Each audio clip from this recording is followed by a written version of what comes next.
የእውነት ሁለት እብዶች ተገናኙ፣ ጽጌና ሩታዬ ማለት ነው። በነገራችን ላይ ጽጌ ከምሬን ነው ምላችሁ የእውነት ሰው እኮ ናት ከልብ ማለት ነው። እና ዛሬ እንግዲህ ጽግሻዬ ከአዲስ አበባ ቡታጀራ እንግዲህ የ4 ሰዓት ነው የ3 ሰዓት መንገድ ከተሳሳትኩኝ አርሙኝ። የቡታጀራ ልጆች ያው መንገዱን ስለማላውቀው ይመስለኛል ከ3 ሰዓት እስከ 4 ሰዓት የሚያስኬድ መንገድ መሰለኝ ከአዲስ አበባ ቡታጀራ እንግዲህ ተጉዛ ጽግሻዬ ሩታን አግኝታታለች ማለት ነው። ይሄ ሁሉ ምንድን ነው መልካም ልብ ስላላትና ሩታዬንም በጣም ስለምትወዳት የቅርቧ ጓደኛም ስለሆነች ነው ማለት ነው። እና በዛውም ልክ ደግሞ ሩታዬን ባዶ እጇን ራሱ አይደለም ያገኘቻት የሱቋን የጥበቧን እጅ ስራ የሆነውን እንግዲህ ለሷም ለሕፃኗም ይመስለኛል የጥበብ ስጦታ ይመስለኛል ለሁለቱም እንግዲህ ይዛ በመሄድ ነበረ ከሩታ ጋር ያገኘቻት ማለት ነው። ቡታጀራ ላይ በነገራችን ላይ ቤት አልሄደችም፣ ውጪ ነበረ ሩታዬን ፈታ ላድርጋት በማለት ውጭ ነበረ በነገራችን ላይ ሩታን ያገኘችው።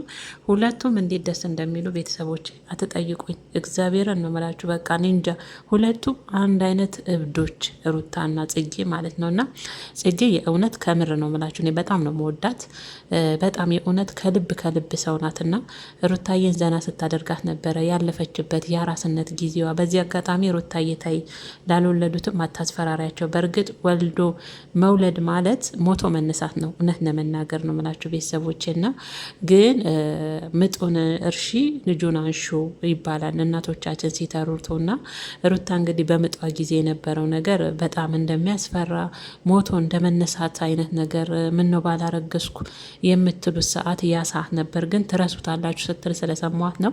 ጽጌም ያችን ጫፍ ይዛ ያው ስትፈራ ስላዩዋት ነው። እና ተይ ሩታዬ እንደዚህ አትበይ ያልኳት ነበር በውስጥ እያዩዋት ማለት ነው። እና እሱም ጽጌ ምናለች ወልዶ የሚሰጠኝ እፈልጋለሁ እንደዚህ ከሆናለች ግን አደለም ጽጌሻዬ።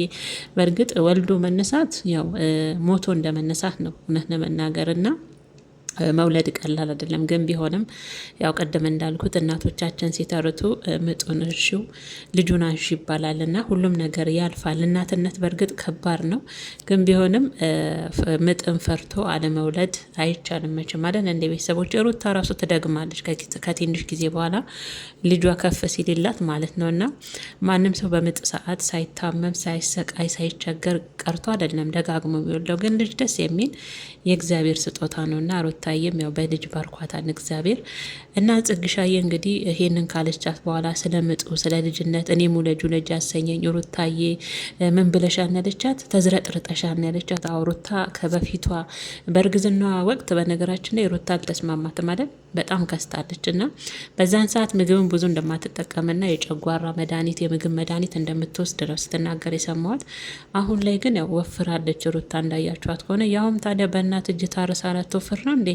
ማዘር እኮ ናቸው። ለዚህ እኮ ነው እናት እያለች እኔ ያለው ልጄ ቶሎ ውለጂ የሚሉት እኮ እናቶች ወደው አይደለም ድብን አድርገው ለማረስ እና እንደ ሩታ ደግሞ እንደዚህ ብርቱካን መስለን እንድንወጣ ነው እናቶቻችን እኔ እያለው ባክሽን ልጄ ውለጂ የሚሉትና በእናት ካለች ውለዱ። እግዚአብሔርን ነው መላችሁ። በእናት እጅ የታረሰች ሴት እንደዚህ አስመስክና ትወጣለች። እና ለዛ ነው ሩቷም ውበቷም ድንቡሽቡሽ ብላ ያወጣችውም ያው እነዛን በመሰሉ በጀግና እናቷ ስለታረሰች ነው። ጽጌ ድብልቅልቅ ብለሻል ሩታዬ እኔንም ውለጂ ውለጂ ያሰኘኝ ስትላት መንታ መንታውን ያለቻት እና አራስነት ደስ ይላል። በተለይ እንዳትወጡ ከአራስ ቤት እያለች ነበር ሩታ። አራስነት በጣም ተስማምቷታል። አሁን ላይ በተለይ በጣም የተስማማት የሚመስለው እና በዚሁም ደግሞ ያው ልጁን ይዤ ወደ ውጭ ሀገር እሄዳለሁ የሚለውንም ያው ጽግሻዬ ካጫወተቻት በኋላ የአራስነት ቤትን ከጠየቀቻት በኋላ ፍትት ዘና ካሉ በኋላ ከሳቁ በኋላ ሁለት እብዶች ያው ልጁን ወደ ውጭ ሀገር ይዛ እንደምትሄድ ጠይቃት ነበረ። ስለ አባትነት ፍቅርም አባት ከልጅ ከእናት ጋር ነው ማደግ ያለበት። ልጅ ከተወለደ በኋላ መለያየት በጣም የሚከብድ ነገር ነው እያለች ሁሉ ስትነግራት ነበር። በነገራችን ላይ በጣም ነበረ ጽጌን ተመስጬ ስሰማት የነበረው ማለት ነው። እና ባይወለድ ይሻላል መለያየት ካለ እና ልጅ ከተወለደ በኋላ ደግሞ ከእናት ከአባት ጋር የአባትነትንም ድርሻ አብርሽም በጊዜው አጥፍቷል፣ አንቺም አጥፍተሻል። ግን ቢሆንም ዛሬ የልጅ ሲወለድ ዝም ብሎ የተወለደና የትዳር ዝም ብሎ የተያዘ አይደለም። ብዙ ዋጋ ከፍላችሁበት እዚህ ደረጃ የመጣችሁበት ነው። ሩታዬ አንቺም ከስሜታዊነት ወጥተሽ የውጭ ሀገር ሄዳሉ የምትይሁ ነገር እስቲ ቁጭ ብለሽ ወደ ራስሽ አዳምጪ። ልጁንም ወደ ውጭ ሀገር ይዘሽ ባትሄጂ ሩታዬ እያለች እየመከረቻት ነበር። ሩታም እኔ እሄዳለሁ ማለት ለትንሽ ጊዜ ነው እንጂ ስልኬን አጥፍቼ ለረጅም ዓመት እጠፋለሁ ማለት አይደለም፣ ግን ለትንሽ ጊዜ ነው በማለት ነበር ስትመልስላት የነበረው። እንደውም አዲስ አበባ መመጣው እናንተን መሰነባበት ነው እያለችም በዛው እየነገረቻት ነበርና እንደኔ የጽጌ ምክር በጣም የሚገርም ነበር ስትናገር እንደሰማዋት።